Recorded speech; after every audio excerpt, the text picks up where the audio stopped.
when I first started contemporary dancing, I was no equipped, and now I'm much more equipped. When I sleep, I memorize the routine in my mind. I'm doing things that I'd never thought I'd be able to do in 100 years. They've grown into artists which are taken into an experience where they could see young dancers who were highly trained. They were working with people who knew what they were doing in the theatre. It just became another experience altogether on another dimension. They have to step outside of their comfort zone. We had times when people sat down and cried. They didn't cope.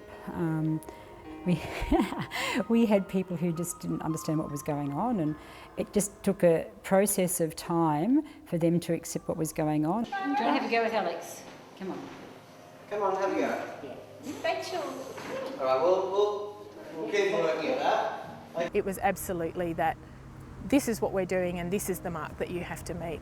And I think it was pushing everyone, disabled or not, to that line, which really made the project succeed. I think it is difficult to step away from ability projects, whether it's dance ability or music ability, and try and really give people with a disability the opportunity to be artists and to be recognised as artists. And I think that would go right across the board for anyone that's trying to shake that concept.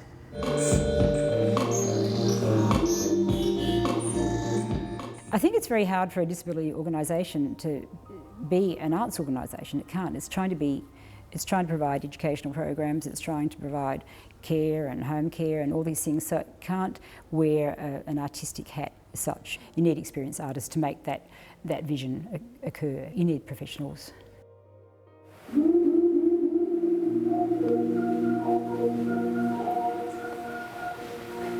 Can you walk her around?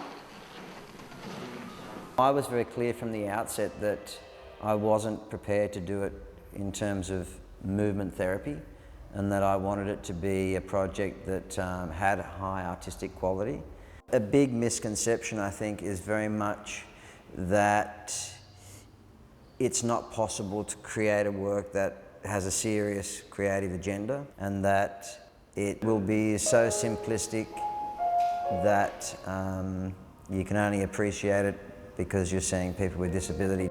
Yet, because they're so sincere and so honest, people with disability, for me, create an artistic level which is even beyond what you'd expect of a highly trained artist, because the emotion that they convey is honest, it's very truthful. It's like getting an actor to act, you know, you don't want them to act, you want it just to be very sincere.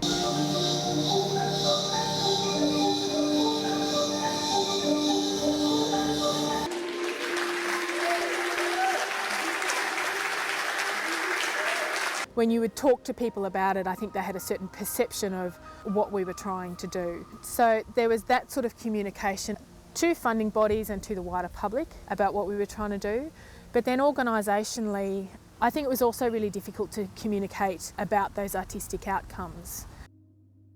It is about, I guess, maybe opening their minds up to the possibilities of artists within their client base.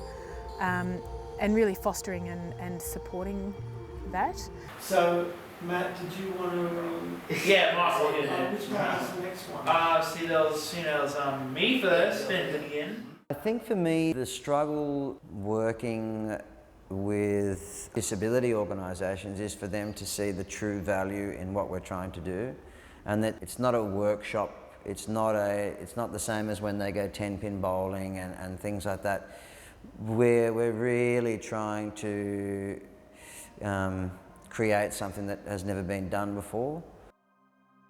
It's about wanting to lift yourself out of a weekly program and striving for artistic integrity. The disability organisation was quite blown away when they saw the performance on stage, and particularly when they saw in year 2 the growth of the clients in like performance standard from year 1 to year 2. But then organisationally, I think it was really difficult to communicate about those artistic outcomes. Some of those challenges were around the regular turnover of staff, while we had a constant support worker, carer with us throughout the 2 years of the project. At an organisational level, the staff turned over really quickly. So we found that you weren't always talking to the same people, so it was very difficult to sort of try and communicate the other outcomes. I mean, you know, certainly I think that the health and wellbeing outcomes were quite well documented within the disability organisation, but it was always for us about artistic outcomes and making sure that those were met. It is an honest attempt by all of us to create a product that we sincerely see high value within the professional sector.